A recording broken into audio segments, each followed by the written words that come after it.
그만. 오늘 그만 싸워. 그만 싸워. 자, 여러분 시작할게요. 먼저 여러분 29번은요. 짧게만 좀 설명하고 지나가도록 하겠습니다. 여러분 29번 지문 같은 경우는 우리가 딱 봤을 때 가장 먼저 지울 수가 있는 게 지금 누구야? 3번과 4번이에요. 왜냐? 앞에 선행 사인 areas가 나와 있고 여기 지금 where 나온 다음에 뒤에 지금 나온 게 뭐다? 괄호쳐 보시면은 주어와 동사가 있으니까 3번은 관계 부사가 맞아서 지울 수가 있는 거고, 그다음에 4번 같은 경우 지금 보시면은 neither A nor B 보이실까요? A번 파트가 지금 나온 게 형용사니까 여기도 지금 나오는 게 형용사로 똑같이 일치시키는 거라서 당연히 맞을 수밖에 없는 거고, 그다음 5번 같은 경우는 앞에 원 다음에 value 나와 있으니까 주격 관계 대명사라서 문제를 안 읽고 3번과 4번과 5번을 그냥 딱딱딱 지울 수가 있습니다. 남는 게 지금 1번과 2번인데, 그럼 1번 같은 경우는 지금 분사 파트인 거고 2번 같은 경우는 지금 동사 수일치가 되는 건데, 그럼 먼저 1번부터 보자고요. 다른 사람들이 뭐에 마주했다? 도전에 마주하게 되었는데 그 도전이 바로 무엇인가 했더니 증가된 경쟁과 불평등으로부터 야기가 된 어떤 것? 도전이니까 1번이랑 맞는 거고요. 그러면 2번 보시죠. 그럼 2번 지금 누가 주어예요? economic benefits. 이죠. 그러니까 지금 동사가 누구예요? 이죠. 그러면 동사 다음에 여기 지금 연결사가 없는 상태로 컴마가 나왔으니까 연결사 플러스 동사가 우리 뭘로 바뀌는 게 맞아? 분사로 바뀌어야 하기 때문에 여기를 지금 ing를 바꿔야 정답이 되겠습니다. 여러분 그래서 왜 그렇다고요? 여기 지금 동사가 나오려면 일단은 R이니까 S도 없어야 할 뿐더러 앞에 연결사인 등위 접속사가 지금 필요한데 접속사가 지금 없고 앞에 동사가 나와 있어서 연결 동작이 되기 때문에 ing 분사 구문의 동시 동작으로 여러분 가는 게 맞고요. 자, 여러분 다른 거 말고 먼저 여러분 30번부터 같이 보고 시작할게요. 그럼 제가 아까 여러분한테 윤사라고 한 거 기억하시죠? 윤리와 사상이에요. 이 파트 같은 경우가 왜 어렵냐 하면은 철학 파트이기 때문에 되게 어려운데, 그럼 잠깐 보세요. 먼저 요 사상을 만든 누가 있냐면은 맨 첫 번째가 여러분 제러미 벤담이에요. 네, 제러미 벤담과 존 스튜어트 밀이 있고 밀의 아들까지 총 3명이 여기 나와 있는 무엇을 만들었다? 공리주의를 지금 만들게 되었습니다. 그래서 여러분요, 요거 일단 설명을 좀 한 다음에 오늘 오답 노트의 포인트가 되는 건데, 그러면 이거는요 고등학교 때 배워서 대학까지 써먹는 중요 파트이기 때문에 보세요. 왜냐? 공리주의가 사회학과랑요 경영학과랑 경제학과의 기본 교양 수업이에요. 철학과까지. 그래서 이거는 무조건 알고 가는 게 맞는데, 그럼 공리주의가 무엇입니까? 라고 했더니 봅니다. moral philosophy래. 도덕적인 철학을 의미하는 건데 여기서 여러분 강조하고 있는 게 지금 무엇인가요? 한번 볼게요. 이거 보면은 최대 다수의 최대 행복이에요.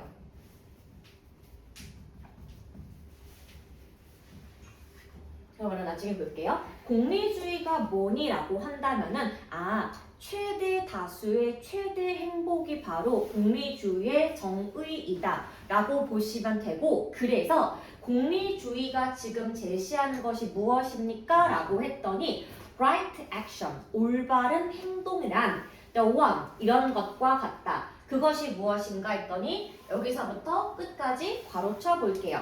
뭘 만들면 된다? The most, 최대한의 무엇을 만든다? benefit, 이득과 행복을 만드는데 누구를 위해서? 우리 사회를 위해서 최대한의 이득을 만들기에 올바른 행동이 바로 무엇이다? 공리주의의 정의가 되는 거고, 그다음에 이 관점에 따르면 그러면 ethical 보이세요? 윤리적인 결정 같은 경우도 사실은 우리가 도덕 판단으로 보는 것이 아니라 무엇을 기반으로 봐야 한다? 요 윤리적 판단의 결과를 통해서 평가가 되어야 한다는 거야. 왜? 당연하죠. 만약에 내가 사람을 쳤어. 사람이 죽었어. 원래는 어떻게 해야 돼? 깜빡해야 돼, 여러분. 그런데 내가 그 사람을 한 명 치는 대신에 내 버스에 탄 100명이 살았어. 그러면요, 공리주의 입장에서는 결과를 봤을 때 한 명의 죽음과 100명의 삶이 있었기 때문에 그 행동은 맞다라고 보는 거야. 그래서 rather than 뭐가 아니라 굉장히 추상적인 규칙이나 전통에 의거한 것이 아니라 팩트인 결과를 두고서 판단하는 과정이 바로 공리주의적 관점이 되는 거고, 바로 그랬을 때 공리주의자들이 말하는 게 뭐냐면 이거예요. 액션, 행동이 있는데 도덕적으로 우리가 질문을 제기할 만큼 애매하게 여겨지는 그 행동들도 때에 따라서 뭐가 될 수가 있다? 정당화가 될 수가 있는 거예요. 여러분, 이런 거지. 만약에 그것이 아주 높은 수준의 다수를 위한 웰빙이 됐더라면, 그러면 생각해 보세요. 타임머신이 있어. 내가 과거로 갔어. 과거 갔는데 거기 뭐냐면 독일이야. 독일이고 1900년 초반이야. 거기 지금 누가 있어? 우리 총통님이 계시는 거야. 그런데 총통님이 아직 어려갖고 약간 좀 하찮아. 내가 가서 히틀러를 내가 죽이고 왔다? 그러면요 이런 거예요. 나중에 얘가 홀로코스트 발생시키니까 다수의 삶을 위해서 한 명을 죽였으니까 괜찮아 라고 하는 게 지금 바로 공리주의적인 관점이 되고요. 자, 그러면 이런 관점에서 보았을 때 공리주의라는 것은 무엇이냐? 여기 보겠습니다. 그럼 seen as 보이세요? 간주되다, 여겨지다 라고 해석이 되는 건데 practical, 실질적이고 결과 지향적인 접근 방법을 윤리에 적용시키는 것이 바로 공리주의입니다. 그런데 여기서부터 또 내용이 달라지게 되는 거예요. 그런데 이 주장에 대해서 비판가들이 말하기를 이것이 무엇을 간과하고 지나갔니 했더니 어떤 개인 한 사람의 권리와 개인적인 존엄성을 완전히 무시하고 이 사람 한 명의 개인은 무시하고 지나갔다. 그래서 뭘 추구한다? 집합적인 전체의 이득만 추구하기 때문에 한 명 한 명 개인의 행복은 무시가 된다는 측면이 있는 거고, 자, 이러한 비판에도 불구하고 자, 공리주의자들의 여러분 장점이 무엇입니까? 뒤로 가볼게요. 그럼 이 사람들의 reasoning, 추론 과정은 이렇습니다. 현대 정치에 여러분 적용이 되었어요. 그리고 특히 어떤 부분에 공중보건에 관련된 거, 여러분의 교육 시스템 같은 거나 아니면 경제 상황에 최대 다수의 최대 행복이 정립이 되어서 정책으로 수립이 될 수가 있고요. 여러분, 그래서 이 철학은 무엇을 지금 강조한다? measurable, 측정 가능한 객관적인 결과를 굉장히 중시하게 되고, 그렇기 때문에 전반적인 행복을 증가시킬 수 있는 것에 정책의 주안점이 있는 거야. 뭐가 아니라 개인적인 부나 개인적인 권력에 있지 않습니다. 자, 그래서 결론이 뭐예요? 이것은 어떤 사회를 지향하냐? 이런 사회입니다. 조금 더 compassionate, 공감을 할 수가 있는 사회. 그 다음에 조금 더 equitable, 동등한 사회를 지향하는 것이 공리주의의 정의다. 여러분 그렇게 보시면 되겠고, 자 여러분 그래서 저랑 같이 여러분 오답 노트 여러분 지금 적어볼게요. 여러분 거기 우리가 스텝 1에다가 여러분 적는 게 뭡니까? 공리주의라고 여러분 적어주세요. 여러분 스텝 1은 지금 공리주의가 되는 겁니다. 여러분 그러면 같이 이거 볼게요. 여러분 스텝 3, 여러분 스텝 2 지나가세요. 여러분 스텝 3부터 정리 좀 하고 시작하겠습니다. 여러분 맨 처음 여러분 도입부 한번 확인을 해보겠습니다. 도입부 여러분 나온 게 뭐예요? 공리주의의 정의가 나옵니다. 그럼 정의가 뭐라고요? 최대 다수의 최대 행복을 지향하는 겁니다.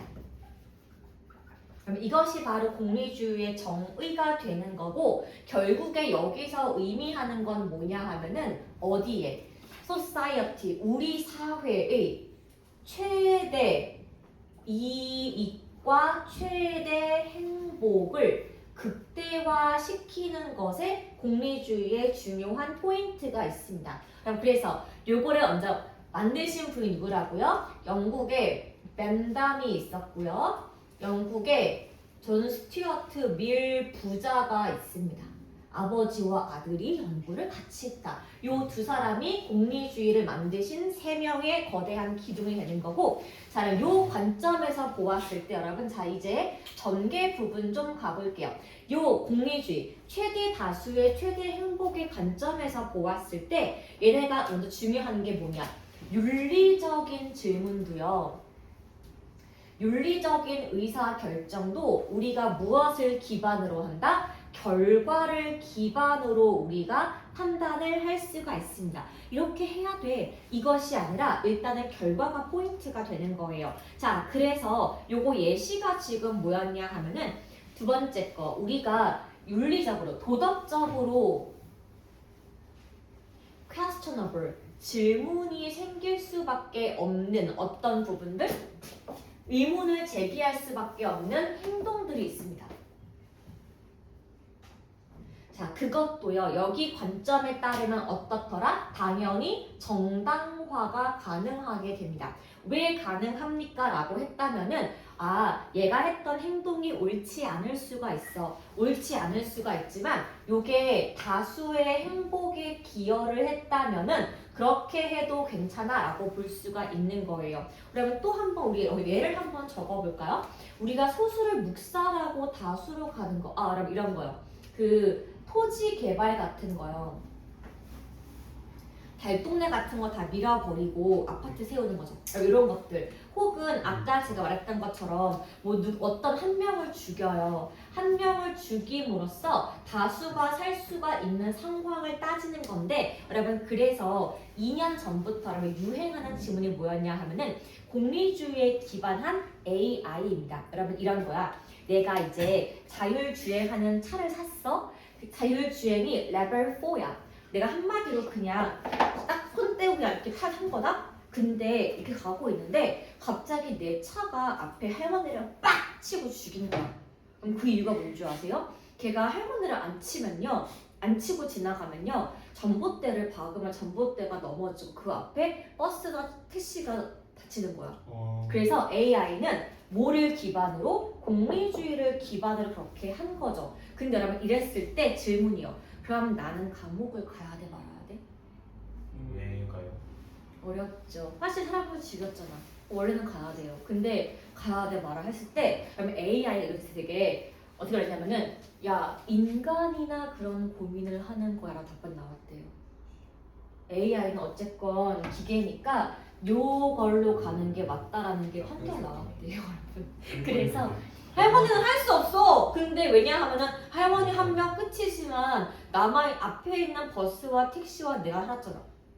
이럴 경우에는요, 이게 지금 결국 기반이 뭐다? 그럼 AI는 최대 다수의 최대 행복과 안전을 기반으로 설계되는 것이 맞다라는 판결이 나왔대요. 그럼 그래서 이거는 우리가 판단할 수 있는 부분이 아닌 거야. 자, 이랬었을 때 예를 보겠습니다. 한마디로 정의해서 공리주의란 어떻게 여겨집니까? 굉장히 실용적이고 어떻다? 결과 지향적이라서 이거에 대해서 굉장히 비판을 하는 사람도 있습니다.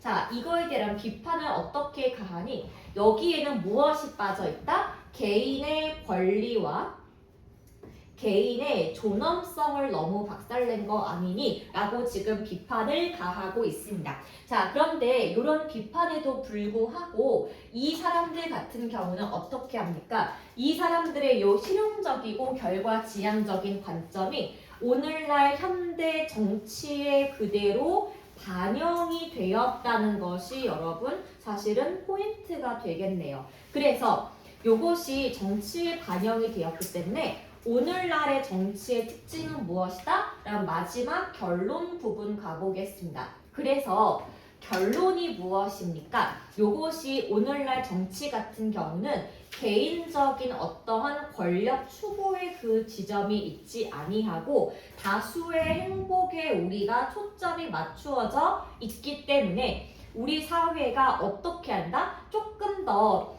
요 재화의 분배나 기회의 균등에 있어서 조금 더 볼 수가 있다. 어떻게? 재화의 분배와 기회의 균등을 조금 더 따지는 부분이 있더라.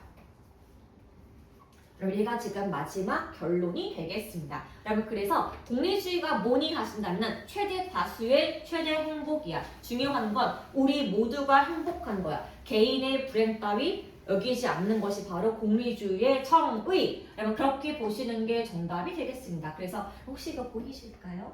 재화, 분배와 기회의 균등을 따지는 것이功利주의 정책의 기본이 되겠습니다. 그래서 이거 같은 게 되게 중요한 지문이었기 때문에 물론 굉장히 잘 푸셨지만 저랑 좀 같이 봤던 부분인 거고 자 여러분 그 다음에 여기 31번 지문 말이에요. 요거 먼저 좀 같이 좀 볼까요? 얘를 보시면 여러분 보세요. 여기 지금 단어 밑에 빈칸 고르는 지문인 건데 여러분 지금 빈칸이 아래쪽에 나와 있으니까 먼저 복화 좀 정리합시다. 여러분 5번의 constraint 이 뜻이 뭐였죠? 어떤 거를 하지 말라는 제약. 그러면 3번의 이 친구는 확실성. 그러면 1번은요 다양성이 되는 거고 그러면 4번 같은 경우에는 자신감 2번 같은 경우에는 안정성이라고 하면 일단 좀 적어주고 시작을 합시다. 자 사람들은 우리가 어떤 걸 보고 있다 여러분 보이실까요? 소재가 나왔습니다. 소재가 지금 무엇이다? 창의력이에요. 사람들은 창의력을 어떤 트레이트, 특질로 보는 건데 누구에 대한 특질이냐? 예술가나 음악가만 가지고 있는 것을 창의성이라고 볼 수가 있는 거야. 그런데 원래 창의성이라는 것은 무엇입니까? 그림이나 음악을 만드는 데에만 그 창의성이 있는 것이 아니고 이것은 모든 도전 과제에 똑같이 적용될 수가 있는데 즉 창의력의 정의가 무엇입니까? From A to B 구문 보이실까요? 그럼 볼게요. 직장에 갈 때, 일하러 갈 때 새로운 길로 운전하는 방법도 창의력이고 두 번째 효과적으로 공부하는 방법을 여러분들이 아는 것도 창의력의 일부가 되겠습니다. 그런데 사람들 같은 경우는 어떨 때 창의력이 샘솟는다? 내가 좀 불편하고 싫을 때 창의력이 뿜뿜 나올 수가 있대요. 그러면 예문 볼까요? 내가 낯선 환경에 있을 때 다른 나라에 왔던 사람들과 할 수 없이 일을 할 때 뭔가 불편함 때문에 내가 창의력이 뿜뿜할 수가 있고 그래서 그럼 결론이 뭐예요? 이 친구입니다. 한번 적어보실래요? 여기다가 핵심이라고 적어볼게요. 그래서 창의력은 무엇이냐? 문제를 볼 수가 있게 하는 힘인데 어떻게? 다양한 각도로 그 문제를 바라볼 수 있게 하는 힘이 창의력의 정의이고 두 번째, 우리가 다른 해결책을 찾을 수가 있게 도와주는 건데 얘가 전에는 한 번도 생각해보지 않았던 방법으로 해결할 수가 있게 해준다. 그런데 반면에 자꾸 익숙한 곳에 머무르면은 우리가 창의력을 샘솟지가 않아서 가장 좋은 방법, 창의력을 샘솟게 하는 가장 좋은 방법은 그러면 뭐다? 여러분 이거잖아요. 불친절하고 다양한 배경에서 불편한 상황을 감수하는 것. 정답이 1번밖에 안 되겠죠. 왜? 다양한 여러 가지 경험을 통해서 우리가 창의력을 만들 수가 있다. 이것입니다. 근데 여러분 그거 알아요?